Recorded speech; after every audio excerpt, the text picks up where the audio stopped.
Hey everybody, I'm back. Sorry if I seem a little distracted. My daughter was just yelling at me, telling me that I never listen to anything she says. And I thought, that sounds like a really weird way to start a conversation. You guys thought I wasn't going to come up with a crappy joke? 3 videos and not one crappy joke? You're kidding yourselves. Take a little while to see if you get that one. This document on the screen is where you're going to write your short story. I'm introducing it to you now, but remember, you're not writing your short story today unless you feel you are compelled to start writing it because you love your idea so much and you really want to get started. I'm not expecting you to start it today, but by all means, like jump right in. No reason to wait. It starts off up here with 2 quotes that I mentioned in the first video. The one by Toni Morrison that says, "If there's a book that you want to read, but it hasn't been written yet, then you must write it." And the second quote by another author, Anne Lamott, says, "I write books I'd love to come upon." And again, the purpose of both of those quotes is to help you think about what you want to write. People waste too much time thinking, I need to write something that other people want to read. And if you just worry about writing the story you'd want to read, your passion, your excitement for a topic, your ability to write about the topic will show through your writing, and then you've created a story that other people will be excited to read. So again, don't think about trying to write something other people want to read. Think about writing a story you'd want to read. Right? Pretty basic. The task is to write an original fiction story. And I've said a couple of these things before. You have a lot of freedom over the literary style: sci-fi, dystopian, realistic fiction, horror, fantasy, crime drama. The possibilities are endless. And you get to have fun with it and think a little bit before you start planning where you want to go with your story and how you want to craft it, and think about a style that best fits this type of story that you want to write. Again, this note is just to refer to these quotes about how to get out of writer's block, how to think about something that you care about and you'd want to read, and to come up with that. Next, and really the last thing, is the suggested expectations. Again, I'm going to read this word for word, and you can listen. These are expectations that you should consider when planning your story. If you can meet these expectations, you will likely have a decent story. However, big capital letters, however, you certainly can write a good story even if you do not meet any or all of these expectations. I just want you to have fun. I just want you to enjoy writing the story. And if it doesn't go well, or there are things that are missing, or there are things you can do better, like every other piece of writing you've done, you're going to get a second chance, a third chance, and so on. Right? So work at it. Work at trying to meet these expectations, because I think this is what you'll need to do in order to have what looks like a good story. You, again, might not have all of those things, and you could have a good story. Some of you might need to write more than I've suggested in order to have a good story, and it's going to be an individual experience. But again, those things are not going to determine your grade. Right? These are things that you should think about in order to come up with a pretty good story.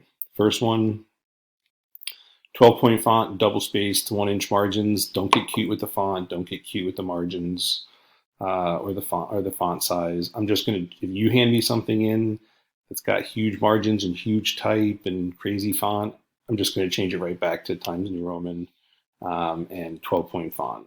So don't waste your time changing it. Don't waste your time making me think it's going to look longer. Again, I don't care about the length of the story. I care about the elements of the story. Which brings us to point number 2, which is, I'm thinking a 3-page story, double spaced, 12-point font will get you to a good story. It doesn't mean that your story can't be amazing in less space. It might mean your story might have to be longer than 3 pages, but that's a goal, right? Shoot for that. I think you could probably come up with something really nice if you get to 3 pages. And again, if you don't fill in junk. Don't fill in details that are useless or do nothing to add to your story if you are just trying to get to 3 pages. Again, it's a goal, right?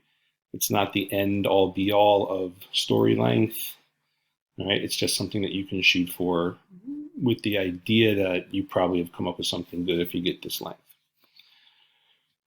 Make sure you have all of the elements of the story. All of these things are in your outline that you've done already or are about to do.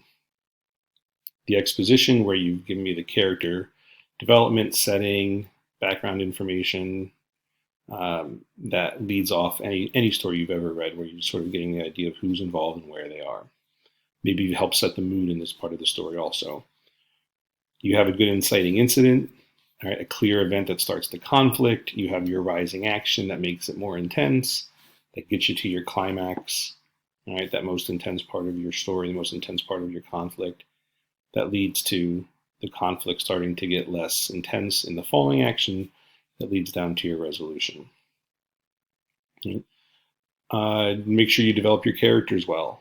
Make sure we know what they look like, who they are, physically, and make sure we understand their personality. And we talked about this in class a number of times. Indirect characterization is how you're going to help them understand who they are personally. How they act, how they think, what they say reveals things about these people. It reveals things about anybody. And so you use these different elements in your storytelling to reveal the character traits, the personality traits that you detailed in your outline.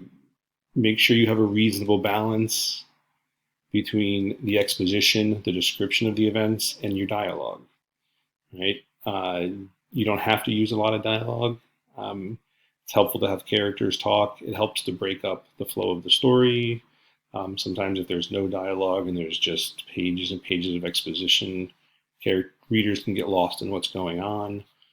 But if there's too much dialogue, well, then you just have a play, and we're not writing a play. So make sure you have a good balance between the dialogue. Make sure you have a decent, with the exposition, a good balance between the dialogue and the exposition. And make sure that dialogue is presented in the appropriate fashion. We talked about this with the story extension, right? Make sure every time a different character in the conversation is speaking, you're starting a new line. I speak, I have a line, then that other person I'm speaking with, you start the next line, right? That comes with the description of how the person's speaking, what's going on while the person is speaking. But as soon as the next character starts talking again, you start a new line. So for some of you who are going to have a big chunk of dialogue, you're saying to yourself, oh my God, this is filling up a lot of space. And that's what it's going to look like. And that's fine if the dialogue is useful for your story, right? If the dialogue means something to what you're trying to say in your story. But again, don't overuse dialogue, right? Make sure that, again, it's appropriately designed so we understand who's speaking and when they're speaking. The last thing I want you to think about is making sure you use appropriate grammar, usage, spelling. I can't tell you how many essays I've read over the past few weeks where some of you students don't bother to go through spell check in your Google Doc. And just as it's a new element, something new that Google just introduced, correct the stuff. Click on the button and correct the stuff. It's there for you to use. The exception is in dialogue. You might have a character speaking in a dialect. You might have a character using an accent, and that means you might have to misspell something or abbreviate something. Or maybe they're not speaking in complete sentences. And obviously I'll recognize that as part of the dialogue. So feel free to use that. Right? It's not going to affect your grade. It's not going to impact your grade because it's part of what you're trying to do with the story. So again, the writing of the story will come after you've done the planning, right? And for some of you, that's going to be right away. And for some of you, that's going to be, it's going to be in a couple of days, maybe after I've looked at what you've come up with and given you some feedback. When you're ready to write, this document is where you're going to write your story. You're just going to scroll down here underneath this, and you're just going to start writing your story right in this blank space. All right, good luck. Hope to see you soon.